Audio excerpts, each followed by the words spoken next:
There's no question, Canon has done a lot for the filmmaking industry.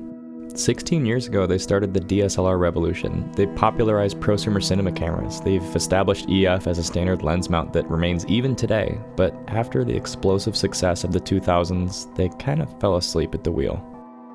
The market wanted full sensor 4K video on a mirrorless body, so Canon gave us the EOS R, which had a 1.8 times crop, terrible rolling shutter, and was the most expensive of the competition. A couple years later, the market still just wanted full sensor 4K video on a mirrorless body, so Canon gave us the R6 and the R5, which overheat almost immediately and weren't usable in a professional video environment, and were also more expensive than the competition. Years later, the market still just wanted to shoot 4K reliably on a mirrorless body, so Canon released the video-centric R5C, which finally can shoot 4K without overheating, but has a kneecapped gamma curve, terrible I/O, terrible battery life, and somehow was still one of the most expensive options on the market. A lot of filmmakers, myself included, started growing weary of Canon's shenanigans. With few exceptions, they haven't really done anything to push the market or innovate anything useful in almost a decade. That is, until recently. After years of radio silence, Canon finally introduced a brand new cinema camera to the market. A new platform, new design, new sensor, new features, and even a price tag that's pretty high but probably deserved. I've heard it called the greatest documentary camera body of all time, and to that I'd be hard pressed to argue. I've also heard it touted as a game changer for cinema, a Burano killer, and that I can't get on board with, for one big reason. I don't want to sound too pessimistic though, this camera is seriously powerful and very impressive. There's a lot to love here, so let's throw Canon a bone and talk about all the cool stuff. First and foremost, this camera has a triple base ISO, which is pretty cool. I don't think it's a game changer or anything, but it is really nice to have the ability to shoot on native ISOs and almost any lighting condition. First, you get a fairly standard 800 ISO at the low base for most scenarios, but if it gets a bit dark, you can jump up 2 stops to the 3200 ISO base, and if that still isn't enough, you can jump up another 2 stops to the 12,800 ISO base. That means from the bottom base ISO, you can get an extra 4 stops of light and still technically shoot at a native ISO, which is really cool. And if things get too bright, there are also internal NDs. You get 2, 4, 6, 8, and 10 stop reductions in exposure, all with the push of a button. I absolutely love this feature. Canon also included a pretty solid array of I/O here. There's a USB-C monitor tap, one 3G SDI out, one 12G SDI out, 2 mini XLR, USB-C, 3.5mm in and out for headphones and mics, full-size HDMI, 4-pin XLR for power, 12-pin lens control, one RJ45, and 2 weird little DIN ports for Genlock and timecode. I'm not super familiar with these. The mini XLRs are a bummer, but it's not the end of the world, and everything else is solid. Having both BNC and HDMI on one camera body is always cool. The battery garage is designed for Canon's new BPA-N series of batteries, which share the same physical footprint as the old BPA batteries, and you can even use BPA batteries, but it limits the camera's function. I think you lose the multi-interface shoe in the lens control. If you need both of those things, you'll need to pick up some BPA-Ns, and they are really expensive. The wattage pull of the camera is estimated at around 30 watts, so in theory, a BPA-60 would last 2 hours. There's this plate for expansion modules on the back of the C400, but from what I can tell, Canon's existing expansion plates won't work. Maybe they have something in store for the future. Golden V-mounts would be awesome. On the front of the camera, we're looking at Canon's RF mount, for better or worse.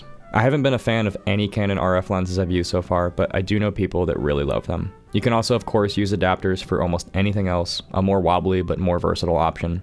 A solid choice for higher end work is Canon's new RF to PL adapter that bolts straight onto the camera. I love that they offer this. I don't love that it's $1,600. This camera also follows this really interesting trend of using USB-C for monitors, kind of like the Pixis. I like the new rod style monitor mount versus the old weird swivel thing Canon used to do. This monitor's great. It's touchscreen, it's plenty sharp and bright, and does its job well. You might not be able to see your composition perfectly in direct sunlight, but that's what external monitors and EVFs are for. By the way, I have the new Ursa Cine EVF right here, which uses USB-C to communicate with the new Ursa Cine and Pixis, so I thought I would try it on the C400.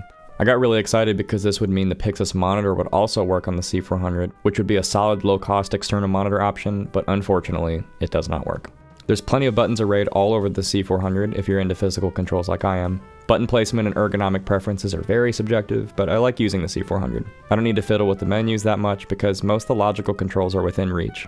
When I do need to dive into the menus, it isn't a horrible experience, but I would love to see a redesign soon. The cinema UI is feeling both dated and non-intuitive, and for those who aren't daily drivers, it can be hard to find specific menu options. But like any camera operating system, you get used to it. In terms of media, there's a CF Express B slot and an SD slot. I definitely would have preferred dual CFB, but at least we have one. And here's another gold star. The codec selection on the C400 is cash. You get all of your 10-bit XF AVC modes and a bunch of different resolutions and frame rates in both long op and all-eye, but also Canon RAW. Here's a full list. Last but not least is the sensor. It's a full-frame 6008 by 4300 stacked backside illuminated CMOS sensor. The stacked part helps with readout speeds, which are really impressive. At worst, the C400 scores a 9.5 milliseconds readout in 6K RAW, which is amazing. I never saw any rolling shutter artifacts in any of my footage. So far, so good. Let's move on to dynamic range.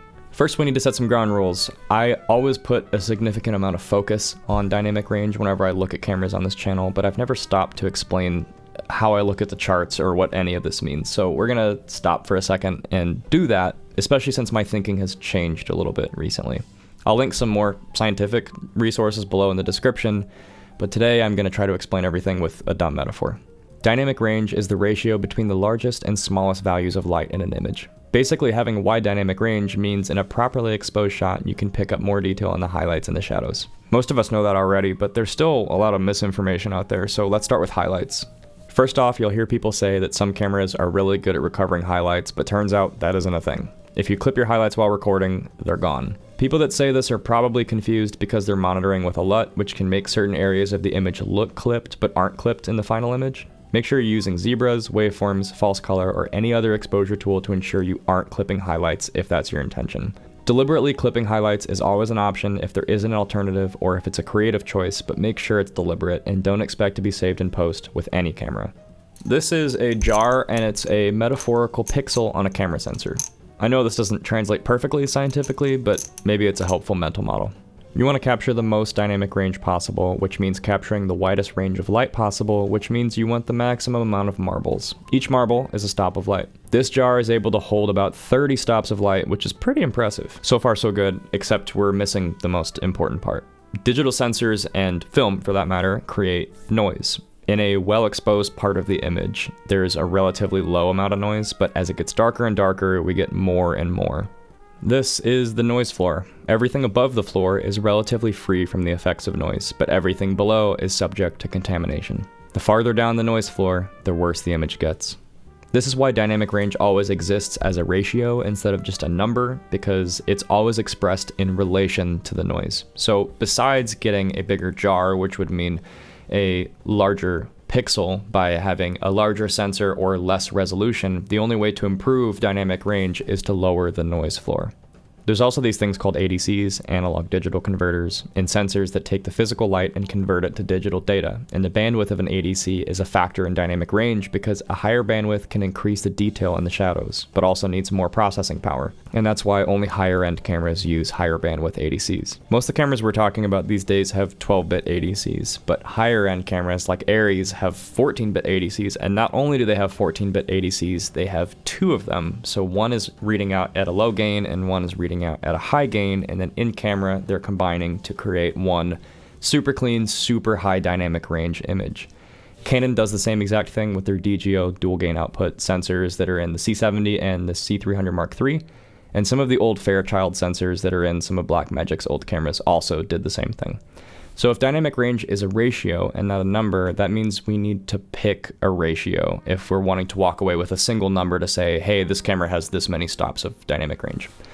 My favorite is the signal to noise ratio of 1, which is 1 part of noise to 1 part of signal. And to me, this represents the total amount of dynamic range that's usable in a sensor, because anything that's noisier potentially would be impossible to use even with noise reduction. That means if you're looking at an Imatest chart for dynamic range and you want a number to walk away with, the signal to noise ratio of 1 is a good one for total dynamic range. The patch range can be a bit iffy and contain stops that are completely unusable. Main takeaway, I look at this number for DR. I should say something first. These tests aren't telling the full story. Like, for example, if you're looking at an Imatest chart that was for a camera that was recording in either a compressed codec or has noise reduction or any other kind of digital trickery at the end of the pipeline, that can artificially inflate the scores. So unless the camera was recording in RAW, it's not super useful, at least while we're comparing different sensors. And another thing to think about is noise quality. Like, for example, the Ursa 4.6K G2 heavily shifts towards green in underexposed areas and also has a fixed noise pattern. So When you look at an Imatest score, it has a huge dynamic range score, but when you're using it in practice, the push-pull test would show you that it becomes unusable way before the dynamic range results would have you believe. So what does this have to do with the C400?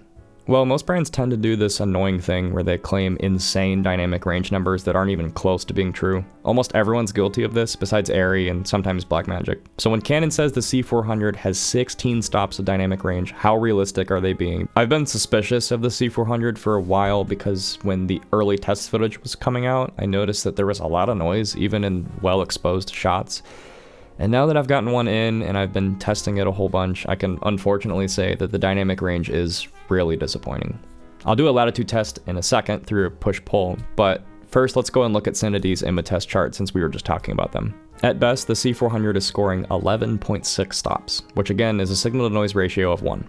Yeah, the XF AVC scores are better, but again, that involves a bunch of compression and noise reduction to artificially inflate the scores. It's pretty normal for Canon to overestimate dynamic range scores by a few stops, but we're talking 4.5 stops. And even if you reference total patch range, we're at 14.9 stops, which is still an entire stop short of the claimed 16. What's worse is the dynamic range gets a stop worse with each higher base. The 3200 ISO base scores 10.6 stops, and the 12800 ISO base is all the way down to 9.6 stops. But what does this look like in practice? So I mentioned a push-pull test, so what we're gonna do here is take this composition. We got Gerard over here, we got some shadows in the background, you got your absolute dog, and then here is an 18% gray card that I've used false color to nail the correct exposure. C-Log 2 needs, I think, middle gray is 32%. Here's our base exposure, and then what I'm gonna do is open up the lens a whole stop, and then in post, bring it down a stop, so that way we can see when it's gonna start clipping. In theory, since this camera doesn't seem to have the best dynamic range, it will break a little bit easier than the others, and we're gonna compare it to my Broadcast G2, which has the same exact sensor as the Blackmagic Pocket Cinema Camera 6K.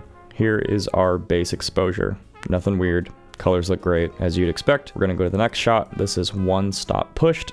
Nothing weird. Now we're pushing 2 stops. Some of the light bulbs are starting to clip. That is totally okay. At 3 stops, doesn't look like there's anything weird going on here. 4 stops, the skin is actually holding on, but Gerard is starting to clip here. So we're getting very, very close at 4 stops. Here we are at 5. We're losing a lot of skin detail and detail back here as well. As far as skin tones go, the cutoff would be anywhere between 4 and 5 stops. I wasn't able to get finer detail than this, so we'll call it 4 stops. And then just for fun, we'll keep going.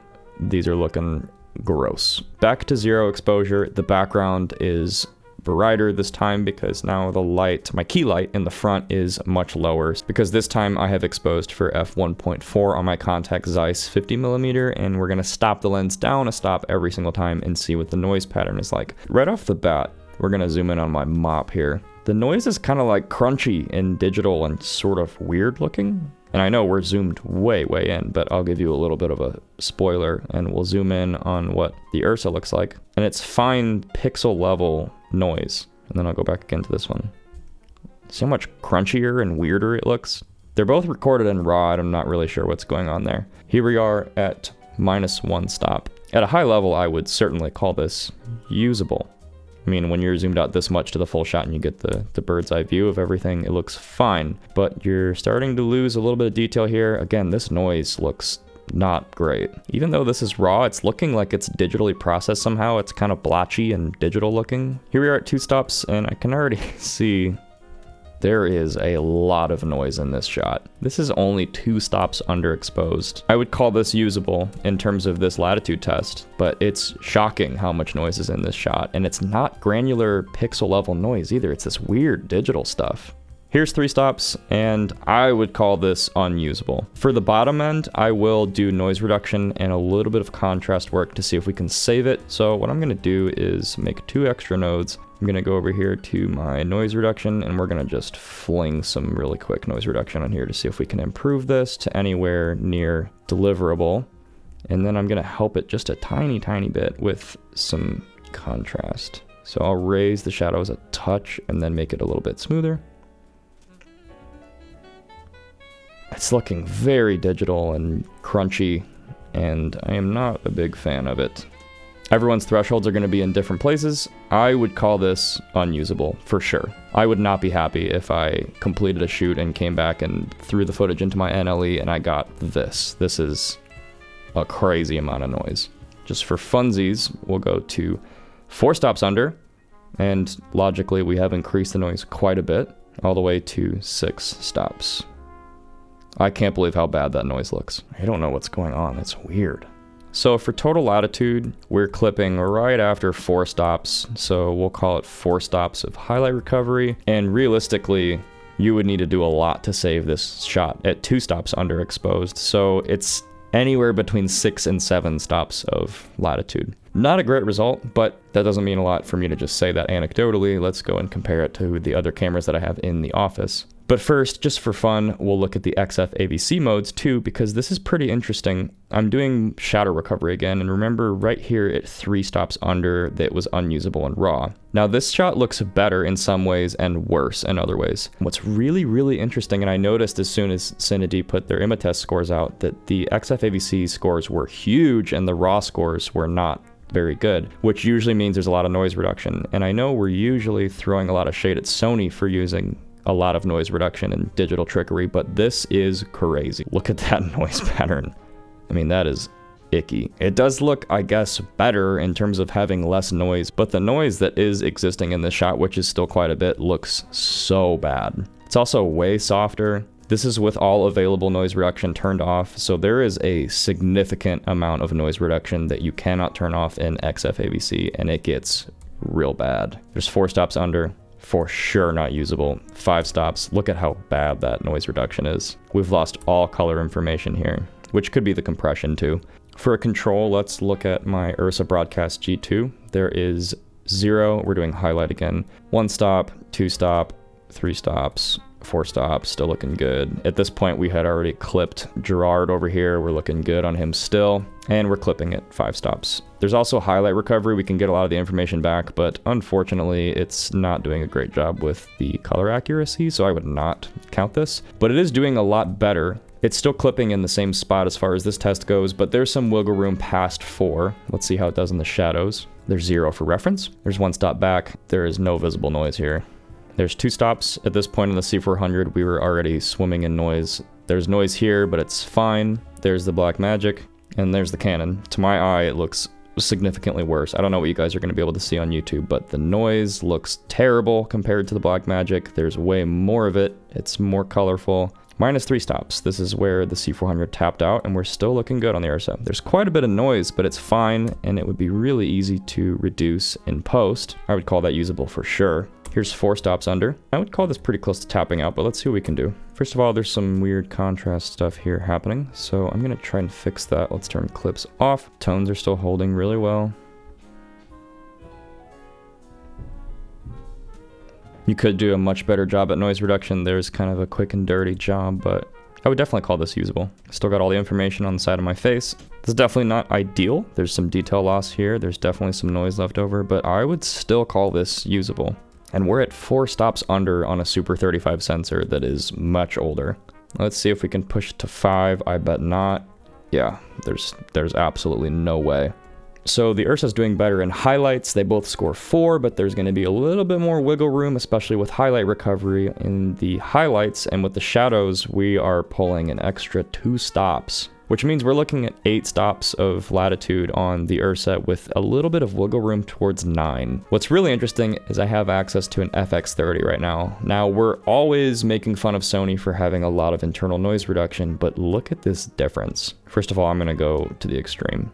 This is 6 stops underexposed. The FX30 is recording XF AVC 10-bit 422 and 4K, and look at that noise pattern. You can tell there's a little bit of noise reduction, but it is so fine and even. In no world is this shot usable, but I just wanted to compare that to the same mode on the C400, which looks like this. Holy, that is so bad.